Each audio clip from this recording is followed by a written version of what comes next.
네, 스님, 저는 자해수행 중에 좀 여쭐 것이 있습니다. 자해수행 하는 중에 미워하는 사람을 대상으로 자해를 보낼 때 평소에는 그 사람에 대한 이제 생각이라든지 만남이 없으면은 접촉이 없으니까 자극이 없어서 이제 화가 나지 않는데 그 자해를 보내는 이제 수행을 하기 위해서 그 사람을 떠올리면 그 사람 때문에 화가 났거나 이제 싫었던 그런 기억들이 떠오르면서 이제 화가 좀 남아 있게 됩니다. 이 자해를 보낼 때는 이제 화가 없어야 되는 상태에서 이제 순수하게 자해를 보내야 되는데 이 화가 있는 상태에서 이제 자해를 보내도 괜찮은 건지 좀 의문이 듭니다. 예, 아무래도 우리가 미워하는 사람 같은 경우는 사실 뭐 생각을 안 하고 있을 때는 이제 망각하고 있으니까 그 사람에 대해서 화가 안 일어나다가 그 사람을 떠올리고 이제 그 사람을 향해서 자해를 닦으려고 하면 그 사람을 생각하면서 다시 또 이제 그 사람과 관련된 기억들이 떠오르면서 화가 일어날 수 있겠죠. 그런 경우에 어찌 보면 그 자애의 마음으로 그 대상에서 화가 나는 거를 자애의 마음으로 바꿈으로써 이 또 화가 좀 가라앉는 측면도 있겠지만, 또 다른 측면에서는 일단 화를 가라앉힌 다음에 그리고 나서 마음이 좀 차분해졌을 때 자애를 닦는 것이 좀 더 바람직하다고 할 수 있습니다. 그러니까 이제 자애와 화가 여전히 일어나고 있는 상태에서 자해를 일으키려고 하면 그 자해 수행의 효과가 좀 떨어진다고 볼 수 있거든요. 물론 그 화가 일어날 때 자해 마음으로 자꾸 바꾸려고 하다 보면 또 화가 약간 희석되고 약해지면서 화가 버려질 수도 있겠지만, 그것보다는 일단은 그런 미워하는 사람을 떠올렸을 때 화가 일어나게 되면 이거 화를 알아차린 다음에 이 화를 버리는 다양한 방법들이 있잖아요. 그죠? 그런 방법들을 활용해서 뭐 자업자득을 활용해도 되고 그 화가 가지고 있는 위험성을 봐도 되고 또 여러 가지 하여튼 그런 화를 버리는 방법에서 배웠던 거를 써서 화를 좀 가라앉힌 다음에 정말 진심으로 그 사람이 잘 되길 바라고 행복하길 바라는 그런 마음이 이제 됐을 때 자해를 그렇게 되는 그런 마음으로 되도록 자해를 닦아야 그게 의미가 있거든요. 특히나 이제 그런 미워하는 사람에 대해서는 자해를 닦는 것이 좀 다른 대상에 대해서 닦는 것보다는 조금 더 어렵죠. 아무래도 미워하는 사람은 보자마자 화가 나는 경우가 많으니까.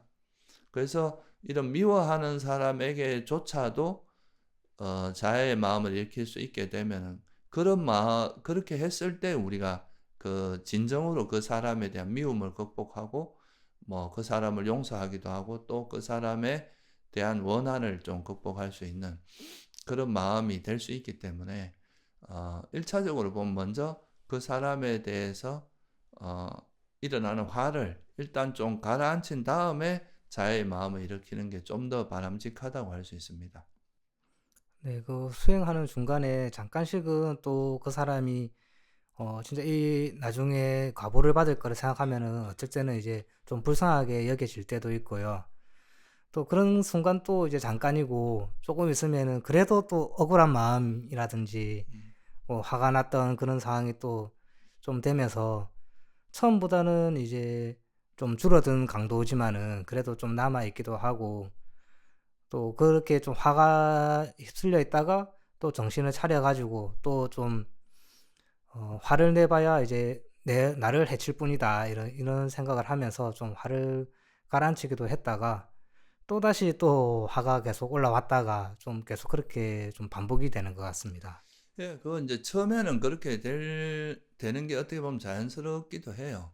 처음에는 이제 화가 올라왔다가 또 마음을 아까 질문자가 말했듯이 뭐 연민심을 일으켜서 이 사람이 이런 악행을 했을 때 그걸로 인해서 큰 가보가 일어날 텐데 참 그래도 참회하고 잘 됐으면 좋겠다. 이렇게 이제 마음을 전환해서 또 화를 가라앉힐 수도 있고, 또 어떤 면에서 보면 이제 내가 지은 거는 내가 또 자업자득이라서 내가 스스로 받지만 그 사람이 또 지은 악행에 대해서는 또 그 사람이 스스로 받게 돼 있는 거거든요.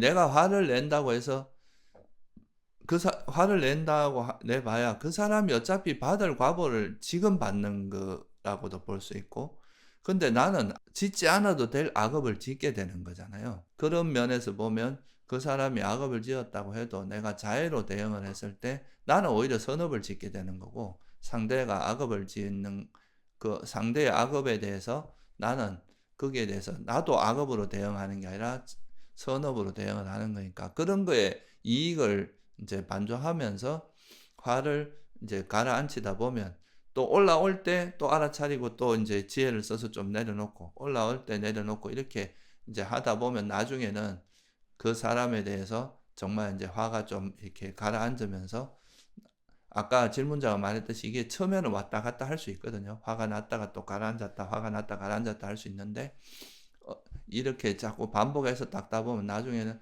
정말 이 사람이 그 자기의 허물에 대해서 참회하고 정말 좋은 방향으로 가서 선한 쪽으로 갔으면 좋겠다, 잘 됐으면 좋겠다, 행복했으면 좋겠다, 이런 마음으로 전환이 될 수 있습니다. 이렇게 돼야, 이런 마음이 일어나야 진짜 그 미워하는 사람에 대해서 화가 어느 정도 극복된 거다, 이렇게 볼 수 있는 거고요. 그렇지 않고 계속 뭐 내가 자해를 일으키려고 하지만 아직 화가 막 일어나고 하는 건 아직 화가 좀 식지 않은 상태니까, 그거를 이제 계속 그렇게 닦으면서 그 미워하는 사람일지라도 우리가 그 사람의 허물에, 그 사람이 잘못한 거는 분명히 잘못한 걸로 우리가 받아들이지만, 그렇다고 해서 거기에 대해서 같이 나도 화를 내고 거기에 대해서 악의를 품고 이렇게 하는 건 나한테도 해롭고 그렇다는 걸 이해하면서 화를 가라앉히다 보면 이제 미워하는 사람에게도 화를 내지 않는 그런 내면의 힘이 좀 생길 수 있다. 그게 자의 힘이 생길 수 있다. 그렇게 볼 수 있을 것 같습니다. 네, 스님, 화가 났을 때 똑같이 이제 화로 이제 어, 보복을 할 때는 좀 이제 마음이 저 자체로도 이제 좀 화가 나서 이게 몸이 해로운 거를 좀 느낄 때가 있었는데, 이거를 좀 억울한 느낌은 남아 있지만은 그래도 이거를 화로서 보답하는 거를 응징하는 것들을 좀 끊어야 이게 조금 더 나 스스로도 좀 행복해질 수 있는 방법이 아닐까, 그런 생각이 좀 드는 계기가 되었던 것 같습니다. 예, 맞습니다. 우리가 보통 세속에서 일반적으로 이제 살아가다 보면 사실 미워하고 잘못한 거에 대해서 화를 내는 건 되게 당연한 걸로 받아들이잖아요. 그러니까 그게 사실은 뭐 어떻게 보면 보편적인 감성이고, 근데 그렇게 했을 때 그게 나한테 정말 이익이 있으면 그렇게 하는 것도 할 수 있는 일인데, 그렇게 화를 내는 게 우리가 조금 더 냉정하게 들여다보면 그게 사실 나한테도, 첫째는 나한테 별로 이익이 되지 않고 나부터가 벌써 마음이 되게 괴로워지고, 그런 화가 난 상태에서 어떤 행위를 했을 때 그 행위가 분명히 좀 안 좋은 영향을 미칠 수밖에 없게 되거든요. 그렇게 된다는 걸 이해하면은 아무래도 내가 이제 화를 안 내는 것이 나한테 훨씬 더 큰 이익을 가져다 준다는 거고, 내가 또 그렇게 마음을 씌워버리면 상대가 나한테 원한을 갖고 있거나 뭐 이렇게 하더라도 그 사람 스스로 부끄러워져서 또 이렇게 변화가 일어날 수도 있거든요. 어찌됐든 간에 어떤 방향이든 간에 내가 화로서 대처하는 것보다 화를 내지, 아까 질문자도 말했지만 화를 냈을 때는 기본적으로 자기 스스로가 느끼는 그런 불편함과 괴로움이 있잖아요. 근데 그런 마음을 잘 극복하고 인욕을 발휘해서 오히려 자의심으로 대응을 하고 나면, 그게 참 어려운 일이지만 막상 그렇게 해보고 나면 내 스스로가 진짜 스스로도 대견하고 스스로도 마음이 되게 편안해지고 내가 참 잘했다고 생각이 들고 그럴 거예요. 그래서 그런 식으로 대응하는 거를 우리가 배워나가는 거는 상당히 의미가 있는 거다. 왜냐하면 우리가 일반적으로는 그렇게 대응해 본 적이 그런 경험이 거의 없거든요. 근데 우리가 미워하는 사람에게도 화를 내는 게 아니라 오히려 정말 그 사람이 잘 되기를 바라는, 용서하고 관용을 베푸는 이런 마음으로 바뀌는 거는 굉장히 좋은 경험이거든요. 그 수행자 아니라 일반 사람에게도. 이렇게 인식이 한번 전환되고 나면 그 다음에 두 번째, 세 번째는 그거의 이익을 알기 때문에 다음에는 또 그렇게 하기가 좀 더 쉬워진다는 거죠. 그건 좋은 경험이라고 할 수 있습니다. 네, 스님, 감사합니다.